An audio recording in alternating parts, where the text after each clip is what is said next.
মন্ত্ৰী হিমন্ত বিশ্ব শৰ্মাই কেতবোৰ মন্তব্য কৰিছে আৰু আপোনালৈও কেতবোৰ প্ৰশ্ন ঠেলিছে যে নাগৰিকত্ব সংশোধনী বিধেয়কখন বাতিল কৰিব যদিহে পৰেশ বৰুৱাই আলোচনাৰ মেজলৈ আহে।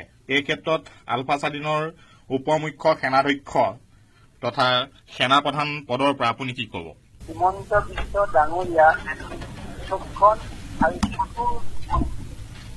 আৰু এই চতুৰ মন্ত্ৰীগৰাকীয়ে আজি এটা স্বত্ব সাপেক্ষে বিশেষকৈ কৈছে যে এমেণ্ডমেণ্ট বিলখন বাতিল হ'ব যদিহে চিটিজেনশ্বিপ এমেণ্ডমেণ্ট বিলখন বাতিল হ'ব যদিহে পৰেশ অসম আলোচনালৈ আহে বা অসমলৈ ঘূৰি আহে।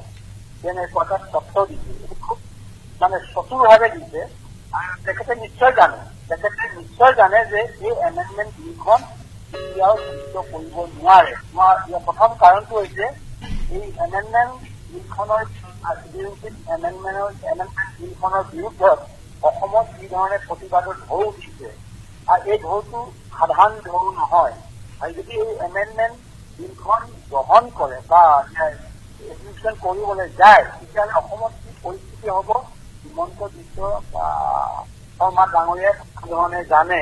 আৰু এইখন এই যে চিটিজেনশ্বিপ এমেণ্ডমেণ্ট বিলখন গৃহীত নহয় কাৰণেহে এই ধৰণে এটা কৌশলগত এটা প্ৰস্তাৱ বা চৰ্ত প্ৰক্ষেপ কৰিছে।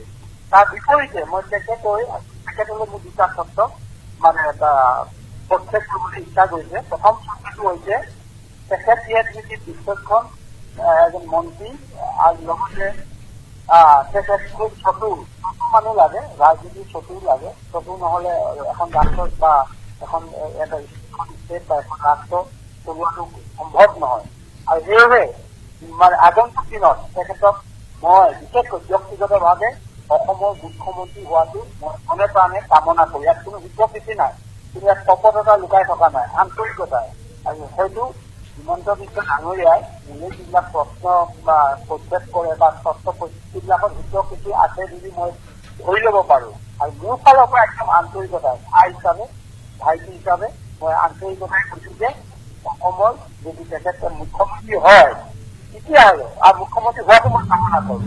আৰু হ'লে কি হ'ব তেখেতৰ নিচিনা সাহসী আৰু যদি তেখেতে ৰাহুল গান্ধী ডাঙৰীয়াক যি ধৰণে গাড়ী গিলাচ কৰিব পাৰিছিলে বা তেখেতৰ মুখে যিবিলাক প্ৰশ্ন কৰিব পাৰিছিলে, মই ভাবোঁ এইটো সাহসী ৰাজনীতিৰ নেতা আৰু এই সাহস এটা ফলত নাছিলে নথকাৰ কাৰণে হয়তো আমাৰ যিটো সাধুগুণ স্বাধীন অসমৰ বিচৰা দাবী জন্মগত অধিকাৰ আমাৰ সাধুগুণ স্বাধীন অসম এই ইছ্যুটো আজিলৈকে কোনো এজন মুখ্যমন্ত্ৰীয়ে কেইবাজনো 4-5জন মুখ্যমন্ত্ৰী পাৰ হৈ গ'ল, কোনো এজন মুখ্যমন্ত্ৰীয়ে অজুৰে দিল্লীত ক'ব নোৱাৰে সেইটো যে আমাৰ অসমৰ মানুহৰ জন্মগত অধিকাৰ।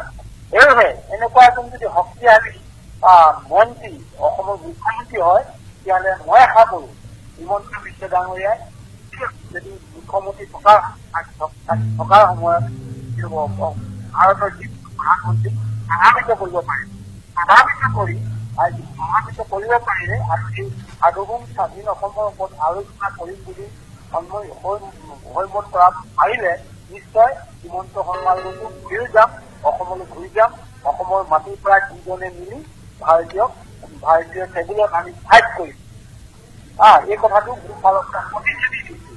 আৰু যদি আমি আলোচনাৰ ক্ষেত্ৰত সাৰ্বভৌম স্বাধীন অসমৰ বিষয়টো লৈ সফল হ'লে হিমন্ত বিশ্ব ডাঙৰীয়াকে মই বিশেষকৈ প্ৰক্ষেপ কৰিম আৰু অসমৰ মানুহকো কম, আমাৰ অগ্ৰজসকলক কম, সংযুক্ত মুক্তি বাহিনী বা সংযুক্ত মুক্তি বাহিনী অসম স্বাধীনৰ সকলো অগ্ৰজৰ লগতে সংস্থাসকলকো কম, লগতে অসমৰ মানুহেতো নিশ্চয় সমৰ্থন কৰিব। সেয়ে অসমৰ প্ৰথম স্বাধীন অসমৰ প্ৰধানমন্ত্ৰী হ'ব বুলি মই মোৰ ফালৰ পৰা এটা প্ৰতিজ্ঞাবদ্ধ হৈছোঁ আৰু প্ৰতিশ্ৰুতি